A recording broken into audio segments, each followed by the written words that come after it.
បាទសួស្តីបងប្អូនទាំងអស់គ្នាតើថ្ងៃនេះខ្ញុំនាំវីដេអូបងប្អូនទៅមើលទស្សនានៅភ្នំនៅរដ្ឋ Arizona ខាង Tucson ណាបងប្អូនភ្នំ Mount Lemmon ភ្នំនេះគឺថាខ្ពស់គេនៅតំបន់ Tucson ហើយមានទេសភាពស្អាតខ្លាំងមែនទែនបងប្អូនអើយហើយនៅខែនេះគឺនៅភ្នំនេះមានកន្លែងខ្លះមានធ្លាក់ snow ធ្លាក់អីទេសភាពនៅតាមដងផ្លូវវិញគឺថាស្រស់ស្អាតខ្លាំងមែនទែនបងប្អូនអូយវា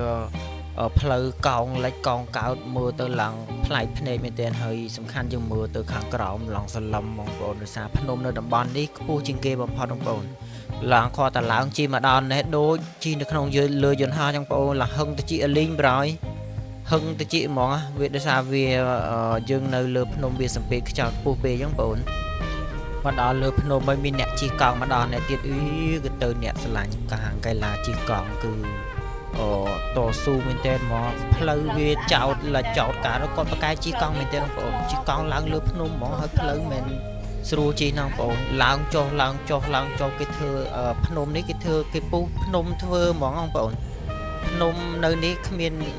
សូវសម្បូរដើមឈើទេបងប្អូនខាងរដ្ឋ Arizona នេះសម្បូរជាងគេដើមត្បូងយ៉ាហើយថ្មសតតែម្ដងបងប្អូនអើយអត់សូវមានដើមឈើវ៉ាវមកដល់កន្លែងនេះស្អាតខ្លាំងបងប្អូនអូដូចក្នុងរឿងចឹងបងប្អូនមើលទៅថ្មដោះចេញផុសមកហ្មងឡើង 3D ហ្មងអូស្អាតខ្លាំងកន្លែងនេះខ្ញុំលើកទី1ដែរបងប្អូនអត់ដែលមកខាងនេះទេគឺប្លែកភ្នែកខ្លាំងមែនទែនផ្លូវមានតែមួយហ្នឹងបងប្អូនអូឡើងមកដល់នេះមានដើមឈើព្រោះ Arizona កម្រមានដើមឈើហ្នឹងបងប្អូនឡើងមកដល់លើខ្ពស់ខ្លាំងមែនទែនមានដើមឈើស្អាតទៀតណាហើយឡើងខ្ពស់ឡើងសន្លឹមកម្រមានដើមឈើមែនទែននៅខាង Arizona ល្មើមកដល់ចង់40នាទីបងប្អូនយើងជិះពីក្រោមមកដោយសារផ្លូវនៅខាងលើនេះវាយើងអាចជិះលឿនបានបងប្អូនដោយសារផ្លូវវាឡើងចុះល្មើមកដល់ចិត្ត1ម៉ោងបងប្អូនគាត់ថាយើងជិះពីជើងភ្នំមកអូមកដល់លើទេសភាពស្អាតខ្លាំងណាស់បងប្អូនអូយមកដល់ដោយសារខ្ញុំមកពេលល្ងាចចឹងបងប្អូនពេលល្ងាចរៀបថ្ងៃលិចទេសភាពស្រកការតែម្ដងបងប្អូនអូយថ្ងៃលិចមកឡើងពណ៌មាសឆ្អិនចៅតែម្ដងហើយសំខាន់ខ្ញុំមករដូវពេលនេះគឺវាមានអាកាសធាតុត្រជាក់បងប្អូនចុះត្រជាក់ឡើងត្រជាក់ស្រាប់មកតែម្ដងឡើងចង់ស្ពឹកដៃស្ពឹកជើងបងប្អូនត្រជាក់ខ្លាំងមែនតើស្រាប់បងប្អូនអូឡើងស្ពឹកដៃស្ពឹកជើងមកនេះនៅខាងរដ្ឋ Arizona ខ្ញុំនេះសម្បូរជាងគេអតិថិភាពបែបរបៀបថាថ្ងៃលិចមានភ្នំមានអីហ្នឹងនៅខាង Arizona សម្បូរទេសភាពស្អាតបែបនេះបងប្អូនគេថាថ្ងៃលិចហ្នឹងសម្បូរទេសភាពស្អាតចឹងតែមិនថានៅខាងខ្ញុំ Tucson ឬក៏នៅខាងតំបន់ទីក្រុងផ្សេងឯអាកាសទេសភាពស្តៀងគ្នាបងប្អូនវា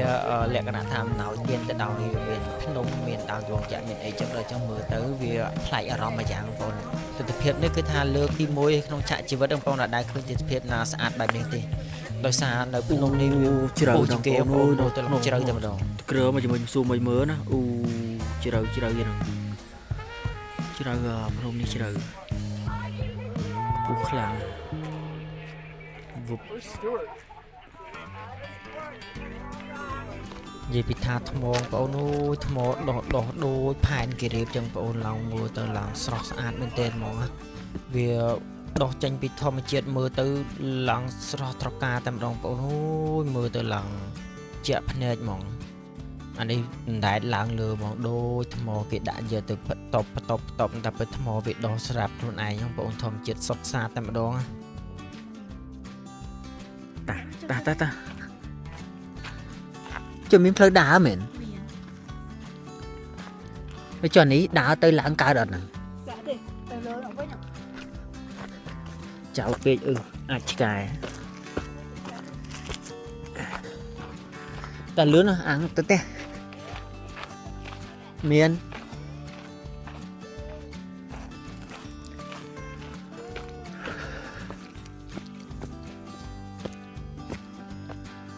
អូមកដល់នេះប្លង់មកបែបយើងបងប្អូនអូស្អាតមែនទែនហ្មងគ្រប់ប្លង់គ្រប់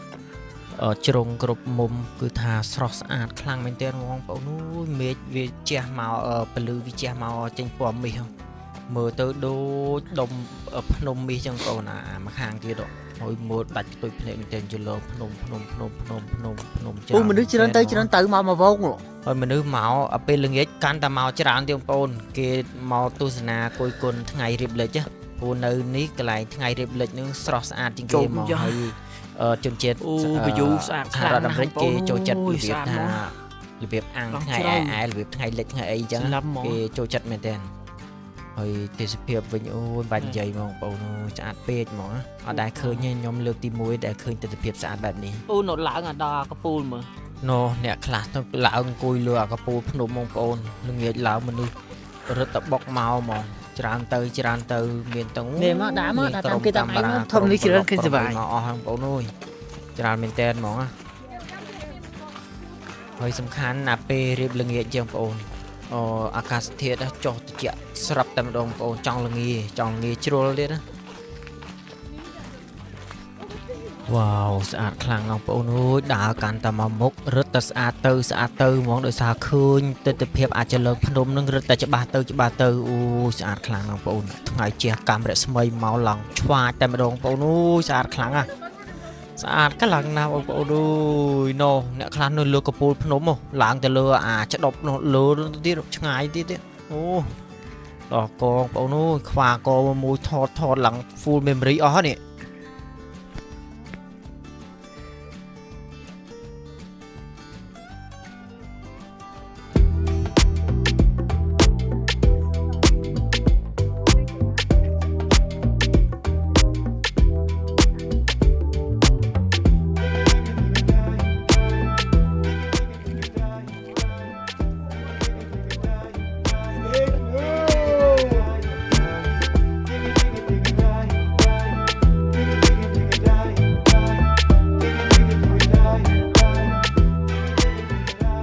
មកដល់ភ្នំនេះមួយវិញ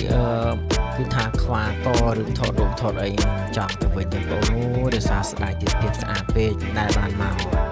ដោយសារតាឥឡូវវាល្ងាចទៅអីវាពិបាកក្នុងការជិះទៅវិញអញ្ចឹងណាកុំឲ្យវាងឹតព្រោះតាមផ្លូវហ្នឹងវាអត់មានភ្លើងមានអីទេបងប្អូនវាងឹតអញ្ចឹងដល់អញ្ចឹងចាប់ផ្ដើមនាំគ្នាម្នាក់ចាប់ផ្ដើមចេញដំណើរទៅវិញប្រាហើយតើនៅមានភ្លឺអញ្ចឹងហើយនេះដែរគឺជាក្រុមតាមិនថាយើងទៅក្មេងតាខ្វាកថតជាងយើងទៀតបងប្អូនអូគាត់ថតស្រដោវេបដោផ្លាស់គ្នាក្នុងការថត